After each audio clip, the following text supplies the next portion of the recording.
This will be a good one. Trying to answer existential questions, which of course they can't be answered because the answer defies logic and human feeling, which most of us are identified with. If all we have to go by is our logical deduction and how we feel and our emotion when it comes to trying to understand existential huge questions, then we're not going to understand. We'll deny it and get mad, and just, that's what we do. Because in order for intuition to function, which is the only chance that one has to having some sense of why certain things are the way they are, the only way that can happen is if we go beyond logic and human feeling and emotion. So for those who can go beyond that, you might enjoy this video. But we're talking, this is a good reference video too. This is another reason why I make videos, because then when I have sessions or people ask questions, I can refer them to the videos. And so I don't have to keep repeating the same thing over and over again. And I forget anyway, you know, what I say now might change tomorrow.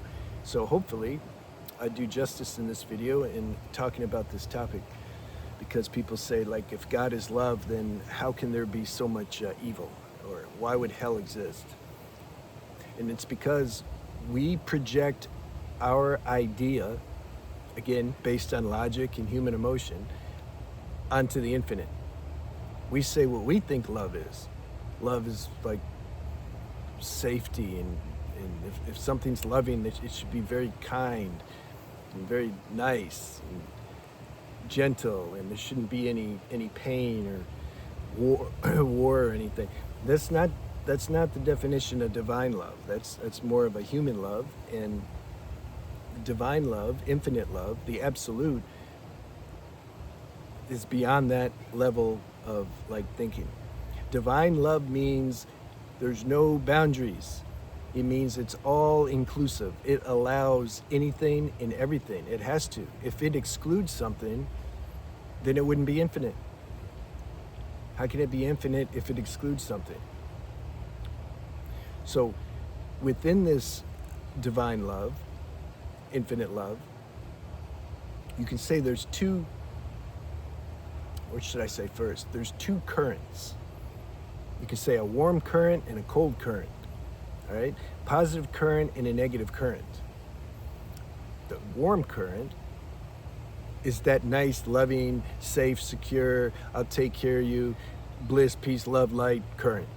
Then you have the negative current, dark current, ignorant. It wants to instill ignorance in us, and it wants us to do things that are very low vibrational and hurtful and malice, and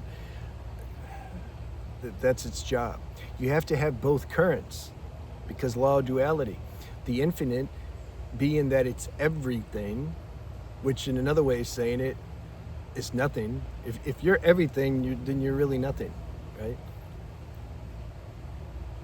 You understand? If there's all white, would you call it white? If you're white and the trees are white and everything's white, would you say it's white? No, you need contrast. Oh, this is green, and that's brown and black, and okay, this is white. So the infinite can't recognize itself unless it manifests and creates creation. Well, if you create creation, you need two opposing forces to cause that friction. That's what creation is. And so it creates this, what we're calling warm current and cold current. Okay. The warm current, it's drawing, because remember, the infinite had to manifest. It manifests as, you can call this many different things, find the word you want, an individual sense of itself, a dream self, a soul self, some individualized piece of consciousness. Okay, it manifested as that because then that consciousness, since it's created by the source, that means it is the source. It just hasn't realized it's the source, but that's the whole point. It had to create a dream of itself, and then that self goes through this dream, and thereby, through these opposing currents, it can come to recognize itself. That's the purpose of creation. Now, one one says, but why is there so much evil though? Why can't you just create love? Can't there just be love and nice, peace, love, bliss? Why does there have to, because look, the people are suffering. Look at your own life. I'll look at my own life. Yeah, I know all about it. See my autobiography book. I understand what it is. I didn't grow up in some situation where everything's just nice all the time. So I know what it is. Why did that happen? Why would God do that? Like, can I just grow up in peace, love, and bliss and just keep doing that? No, because back to the analogy, if everything's white, you don't know it's white. If everything's peace, love, light, bliss, you don't know it's peace, love, light, bliss. You need the opposing force. Okay, but why can the suffering be so bad? You can see some things in life, man, heavy stuff. Whatever your problem is, there's another situation that's worse. Why, God damn, God, this heavy. But then we just got through saying there's no boundaries though. Just as bad as something can get, one can also experience the polar opposite and feel super light and connected and ecstatic also. Yeah, but why do you got to feel so bad though? Why does the pain have to be so intense? Okay.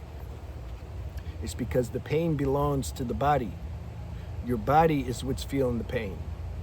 You feel the nerves can burn, the body can hurt.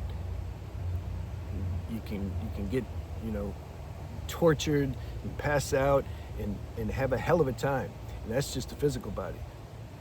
When you add in that the emotional body is connected to it and the mental body, that amplifies your experience in the physical body because the nervous system plugs all that in, and man, you can have a hell of a moment if things are intense for you. Why though? Why does that have to be like that?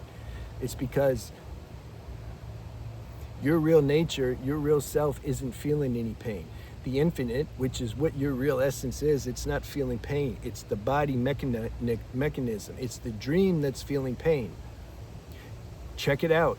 When you go to sleep, okay, whatever your problem is in this life, like when I had a really bad toothache or something, or when I had some heavy emotional or mental pain, or whatever it is.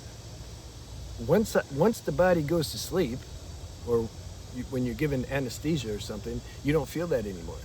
Or given a heavy dose of chemistry, you don't feel that pain anymore.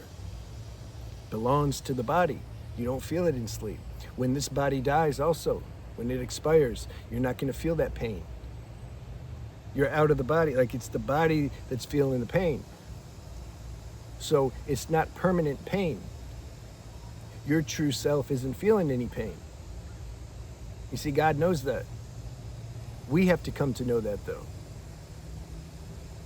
It's like a kid, I didn't want to go to school when I was 4 years old because it sucked and I didn't feel comfortable and I didn't want to be around the kids and I didn't want to, go. And it's like, oh, I don't want to go. So then your parents, they understand that. They know that that's a moment. You're feeling pain, you don't want to go and it sucks and yeah. But they know that you're going to grow out of that. You're going to mature through that. You can say that that's like the intelligence of creation. It knows whatever experience you're having now, it's momentary. It's not going to last. You're going to grow out of it. It's going to pass and you won't even remember it anymore. Some of the worst, most painful times, I'm talking about the times where I didn't feel I could go another moment. I can't remember them right now. I could, if I take a minute, I could reflect, then I can start to remember. But they're not alive anymore. What about past lives when people had, who knows, horrendous things happen. When they're in their next life, they can't remember those things anymore either. So these things aren't permanent, they're not real. Your soul nature, it doesn't feel these things. So when we say, how could God do this to me? God's not doing it to you. It's the experience of being in the human body that's suffering. And then the mind resisting it and hating it and not understanding it, and that gets the emotions involved, and then the mind amplifies the whole loop that perpetuates the pain, and then we start cursing God out. But the law of evolution is that this warm current that I was talking about at the beginning, the law of evolution is such that this piece of consciousness, this individualized consciousness, starts to merge more and more with this benevolent current. It starts to become that more and more, because that's our true essence. When we talk about the infinite, we're talking about wholeness, completeness, formlessness. That's your true essence. That's not, it can't feel pain. But then it manifests. Then it manifests into some kind of form that can feel pain. But then this form starts to merge more and more with this warm current, and it starts to realize its true nature more and more and more. To where the end goal, you can say, is that you realize you realize the infinite, which is you can say the screen that all this stuff is taking place on, including the warm and cold current. You recognize your formlessness. When that's sufficiently recognized, we don't need to be in a form anymore, unless we choose to. But it's not the mind that's choosing to. It's a much deeper level. We choose to. The divine chooses to send itself back to help uplift humanity. Then you come back and you do your duty. So that's the purpose of creation.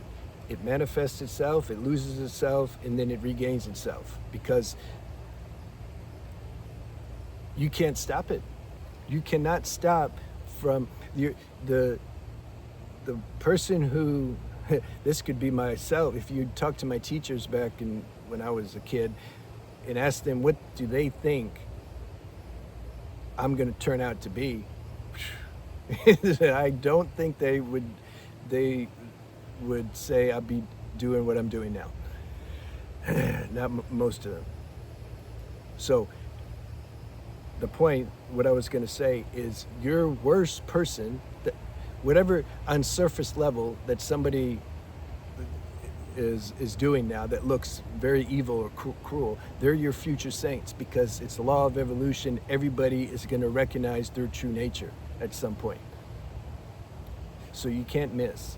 So the saving grace is, that's not enough just to say that. It's not like, oh, somebody's in a lot of pain and then they hear, oh wait, but I'm going to wake up someday. Okay, cool. No, it's, the moment in hypnosis of this existence here is very strong. So what's the solution? How can I be okay while I'm in this process of waking up more and more and more, if I'm in like the trenches or the darkness creative aspect of creation right now? How can that be? How can I manage that? Well, that's why we have the other videos. We talk about lifestyle habits. We talk about all kinds of things that can help tune us to this warm current. This warm current is what is taking us to the next level. I don't know how many levels there are. There are infinite levels, actually. As long as we're in a form, we can keep refining more and more and more. But you get to the point to where once you have sufficient understanding of like what's going on, at least intuitively, something can kind of relax. And once you start to merge more and more with this warm current, we're just using words so we can talk about it, call it Holy Spirit and call it whatever you want. Once we're fusing with that more and more, life becomes less heavy, even though there's heavy circumstances and situations happening, because you're tuned with this current. I think the next video I'm going to talk more about tuning with that current. I don't see any way around. See, if I start talking about it, I don't know.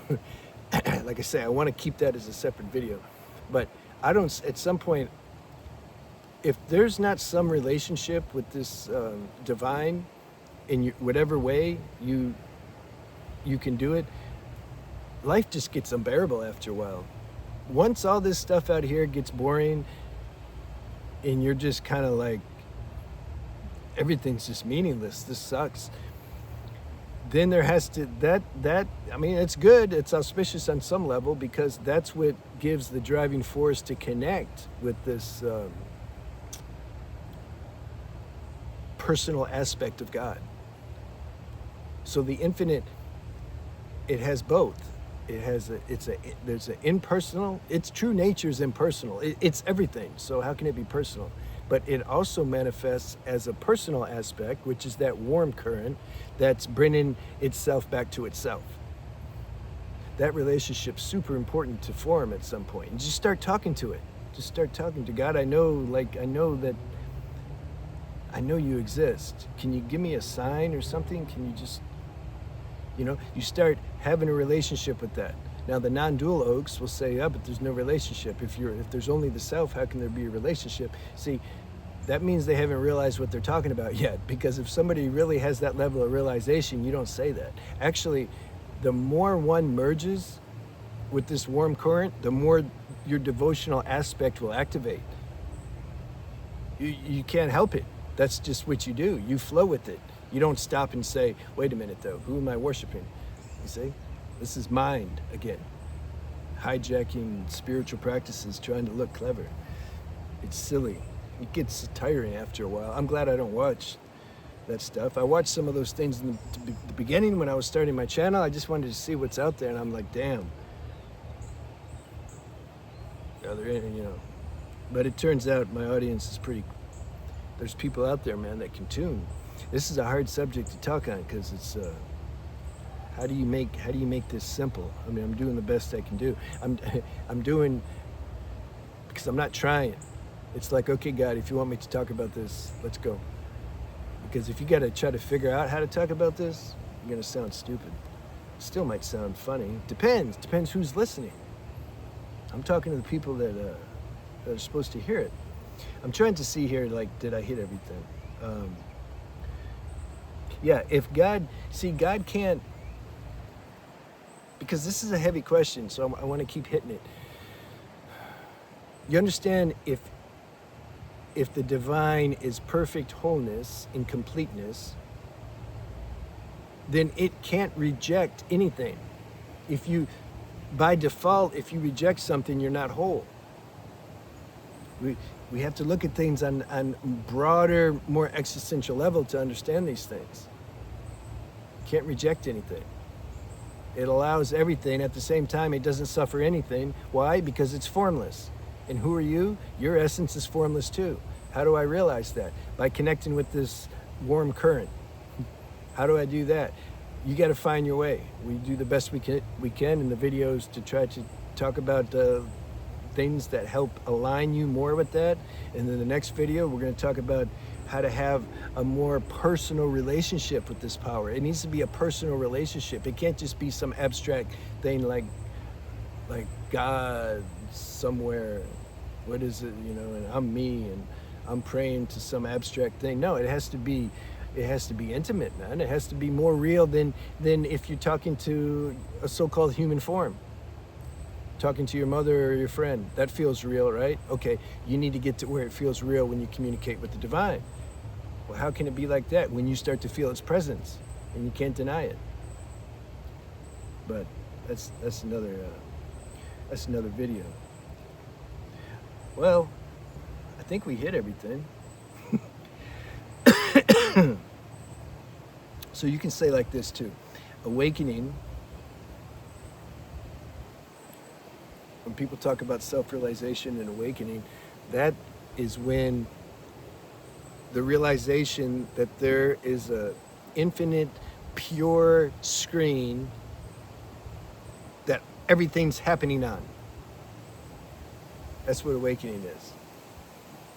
You realize that there's this character, this little bot that's jumping around, which can be hurt, but which can also have good experiences. You realize that, but at the same time, behind that, or in a deeper level in that, is the infinite screen. And you're not separate from that. See, that's the negative cold current that tells you that you're separate. Separation, ignorance, cruelty, hatefulness, all that belongs to the negative current. It's doing its job good. It's supposed to. That's what tests the consciousness, and that's what causes us more and more to want to merge with the warm current, because the cold current sucks. At first, it might feel fun for a while. I used to like being stupid back in the day, but the consequences to that, karmic law, it starts to get old after a while. So then you're like, damn, I'm ready now to recognize my real nature.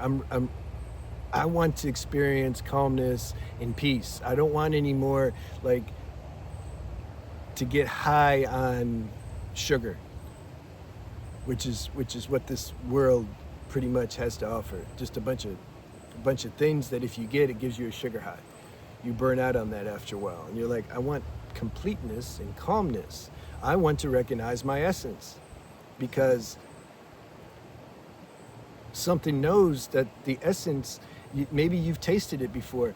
It's just nice. It's stable. It's not high and it's not low, and it's not trying to do something. It's not neglecting anything. No, it's just kind of like this. It's just, Now, to someone who's not ready for that, it looks boring. I don't want to just sit here and do nothing. You won't sit here and do nothing. You'll still do stuff, but you're not going to be caught up in the rat race. So, what's the title going to be? Something, if God is love, how can there be, why can life feel like hell or something? Do we do justice? Let's recap. If God is love, well, we talked about what that means, though, divine love. It's not, again, it's not this conditioned type of love. Everything's sweet and nice, and it's not that love. We're talking about broad divine love, inclusive love, no boundary type love. See, for most that won't feel like love, though. You gotta be at a certain level, man, to understand these things. That's real love, though. Love is cool. Love isn't this passionate, this I gotta hug you type love. That belongs more, you can say, to the expression of the warm current. But even then, that will manifest through different people differently, depending on your character and your temperament. And some people just aren't huggers. Other people want to hug everybody. One's not right or wrong. So if God is love, I explained that divine love, how can there be so much hell then, if God is love? I explained that too, right? Because God wants to taste itself. If all there is God, there's no God. God needs to dream itself into a form so that then it can reacquire its taste for its source after it gets tired of playing in the world of delusion. And then it can recognize its source. God can know God, because your true essence is the infinite. There's no separation. But the negative current's going to test that. Yeah. Can you see how it does that every day? That's its job. This is heavyweight training for this plane of existence, the earth plane. There's so much duality and can be so much trials and challenges, and there's no end to the refinement and subtlety of realizations we can have here. So don't get complacent and think, now I got it. There's no getting it. Those who get it know that there's no getting it. Everything's a paradox. All right, I'm out. See you.